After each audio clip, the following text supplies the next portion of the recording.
Les deux types de manipulation les plus puissantes qui existent sont beaucoup plus simples que ce que tu peux imaginer. La manipulation a pour but de te faire croire quelque chose qui est détourné de la vérité, ou qui a pour but de servir à une tierce partie, une institution, une organisation, ou ainsi de suite, afin de te faire agir d'une certaine manière. La finalité, c'est toujours l'action de l'individu, même si, en premier lieu, en premier plan, peut-être qu'on ne le voit pas, mais c'est comme un jeu d'échecs. Si je te fais manger ma tour ou manger mon cavalier, toi tu peux avoir l'air content, mais en fait tu réalises que plus tard, qu'au final ça avait pour but que je gagne le jeu. La manipulation a pour but que j'ai plusieurs temps d'avance sur toi.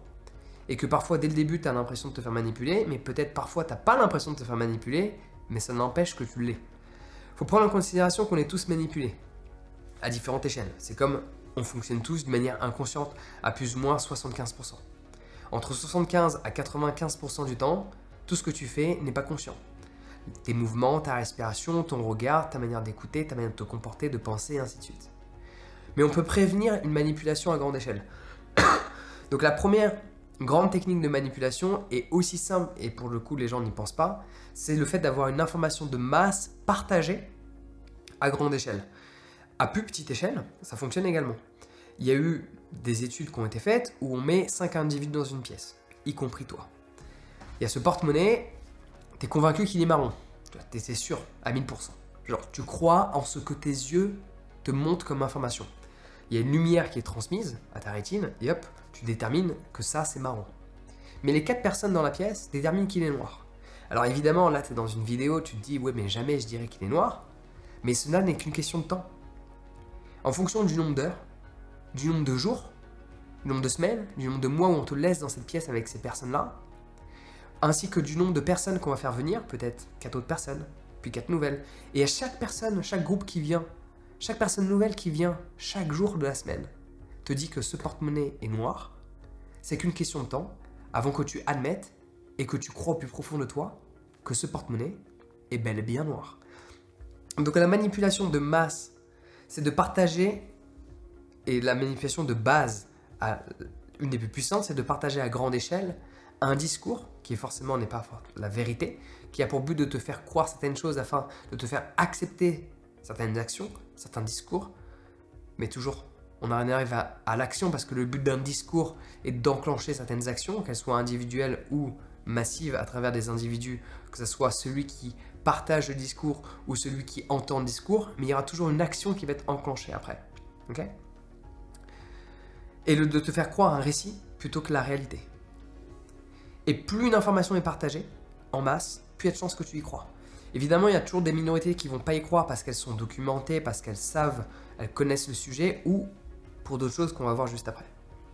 Mais majoritairement, une personne qui n'a pas l'information sur un conflit, qui n'a pas l'information sur quelque chose, on peut te faire changer d'avis, on peut te manipuler par le simple fait que tous les gens qui t'entourent pensent de la même manière. À un moment donné, tu vas t'aligner avec leurs pensées, tu vas te faire manipuler. Ça, c'est la manipulation de base. La seconde manipulation la plus puissante, c'est celle qui est la plus difficile à prévenir. La première, en fait, tu peux t'apercevoir d'une manière générale, en regardant l'histoire, à chaque fois qu'il y a un discours médiatisé qui prend énormément d'ampleur, pose-toi la simple question, est-ce le récit ou la réalité ? Va te documenter.